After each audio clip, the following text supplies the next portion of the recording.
Bismillahirrahmanirrahim. Alhamdulillahi Rabbil Alameen. Sallallahu ala Sayyidina Muhammad wa ala alihi wa sahbihi wa sallam wa man wala. Assalamu alaikum wa rahmatullah ta'ala wa barakatuh. My name is Ibn Ali Miller and I'm from America. And I had the great honor and the great privilege of attending the Dawra in the summer of 2018. I was requested from one of our beloved brothers, who was very beloved to me. He helped me a great deal when I was in Tarim to make a video sharing my experience with the Dawra. So first and foremost, I'd like to say that it's still very difficult for me to talk about my time in Tarim, even though it was only 40 days. Those 40 days changed my life. Tarim as a place, there's nothing there. For someone who grew up poor in America, Tarim is the only place I've been to that honestly it looks worse than the American ghetto. Some of the kids were running around with no shoes, and they used to play with like trash and water bottles from the trash, and they lived in houses that didn't have screens, and flies would just come in and out all the time. And for someone like me, who always viewed myself as poor or underprivileged, I remember I was talking to some kids in Tarim, and I was looking at my shoes, and they weren't expensive shoes, but they were more expensive than any shoes that any of the Yemenis had. And I realized that in actuality we weren't poor. In America, we had a poor state of mind. And so physically, Tarim was just hard. It was hot. I got sick. I fell off my motorcycle. It was just hard. But the people in Tarim were the best people I ever met in my life. We heard Habib Umar say one time in the Roha, he said it once while I was there, and he just said it recently in this past Roha that's been translated by Sheikh Abdul Kareem. He just said it again recently, that the one who doesn't have a sheikh, then shaitan is his sheikh. And when I was in Tarim, I realized that these people, all of them, or at least all of the people that I met, they are so connected with their sheikh, and his sheikh, and his sheikh, and his sheikh, and his sheikh, and his sheikh, and his sheikh, that they all have a beautiful connection with the grand sheikh, who is Muhammad sallallahu alaihi wasallam. And even the librarian, or even the people who serve at Dar Mustafa, serving the water in the Roha, or cleaning the bathrooms, or even the elder uncle who works at the shop up the street from Dar Mustafa where you buy the burgers, or any of the vendors, the people who sell stuff outside. They all had beautiful character and were beautiful people. And so this made me want to be a better person, because I spent 40 days amongst a group of people who didn't treat me bad because I was black, but they didn't treat others better because they were white. Everyone was equal, and we were all just servants of Allah, trying to either learn knowledge or trying to teach knowledge. And everyone was involved, whether a big way or a small way, but in some way of spreading good. And for someone like me, it was beautiful for me to see, because I had never seen an Islam lived that was just completely peaceful and serene. When we were at the Dawra, we had a schedule. We had dhikr before Fajr prayer, after Qiyamul Layl, dhikr until Fajr. And then we had Fajr. And then we had more dhikr of Allah subhanahu wa ta'ala. And then we would stand up in a line, and everyone would shake everyone's hands in Musalla Akisa until it was all done. And then we would have a brief lesson in Sahih Bukhari. And then we would pray Salatul Duha. And then we would have another class. And then we would take a little nap. And then we would get up from our nap before Dhuhr prayer, and then we would have another class. Then we would have Dhuhr prayer, then another class. And then, mashallah, we would have the Roha.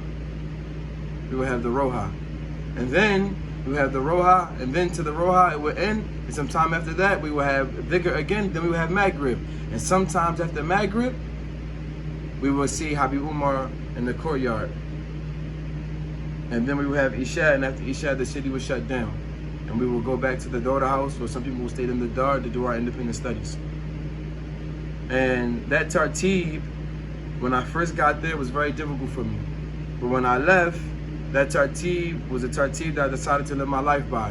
And so when I got home, I tried to accomplish that with my family, with my wife and my kids, and I couldn't do it, and so I failed.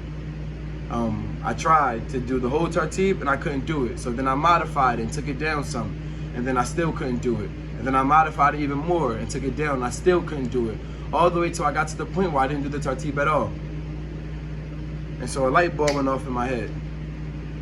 And for all of you who are attending the Daughter this year, you're not in Tareem in the physical. You're at home, you're in your respective countries, and you're doing the Daughter online.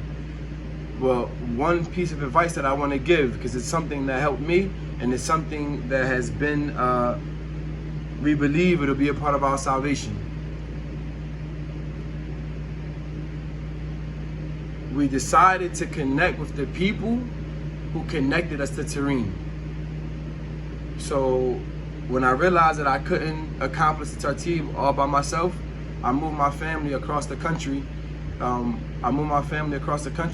To live and to study under Sheikh Abdul Karim Yahya, because he could give me the tarbiyah that I needed, the same tarbiyah that he received from Habib Umar himself. And for anyone who's out there who love the Haba'ib, you love Habib Umar, you love Habib Ali, you love Habib Muhammad, you love Habib Ali al-Mashur, rahimahullah, you love these people. For any of you who love them, then connect to their students wherever you are. Because if you trust that they can help you, then trust me, the students that they raised and the students that they reared can help you. And it's not second tier, inshallah. And one of the greatest benefits that I took away, that I think about even to this day, is that I got a chance to see some of the greatest Uliya of this nation in my time with my own eyes. I got a chance to see Habib Umar. I got a chance to see Habib Ali al-Mashur, rahimahullah, before he died. And I only saw him in 40 days. I only saw him maybe 20 or 25 times. And I only sat in the session of his 2 times. One time he conducted the Roha because Habib Umar, he wasn't there. And the other time it was close to his father's house, rahimahullah, and we did some dhikr, some litanies of Imam Haddad. And I take this as the greatest blessing. I take this as the greatest blessing for me during my time in Tareem, that I got a chance to see his face. That I got a chance to visit Zambu with him. That I got a chance to visit the grave of Imam Haddad with him. And the grave of Fakir Muqaddam with him. And I pray that Allah Ta'ala allows me to visit Tareem again soon, so that way I can visit his grave and I can recite Quran for him. Because sometimes I think, we know the great scholars from the past, like Imam Haddad, even the most recent, Habib Muhammad al-Haddad, and we're still reading their books, we're still reading their works, we're still quoting them, we're still giving advices from them. And now that Habib Ali is not here, until the end of time, we're going to be quoting his works. We're going to be teaching his books. And for me, I'm just very blessed that I can tell my kids that I saw this man. I saw this man with my own eyes. This great man, I saw him. And that's a great blessing for me. And so even though you're not there in the physical, we learned that if you connect with the Quran, that you'll always be connected with Ahlul Bayt, because those two things never disconnect until the Day of Judgment. And so I ask Allah Ta'ala to keep us always, our parents, our wives, our children, all of our students and all of our teachers, and all of our peers. We ask, Ya Allah, that you keep us connected with Ahlul Bayt, and we ask you keep us connected with the Quran, and we ask you by way of that keep us connected to Muhammad Sallallahu Alaihi Wasallam, and by way of that keep us connected to you, Ya Allah. And we ask you to please do not let us die unless we die on the state of Islam. Ameen. Assalamu alaikum wa rahmatullahi wa barakatuh.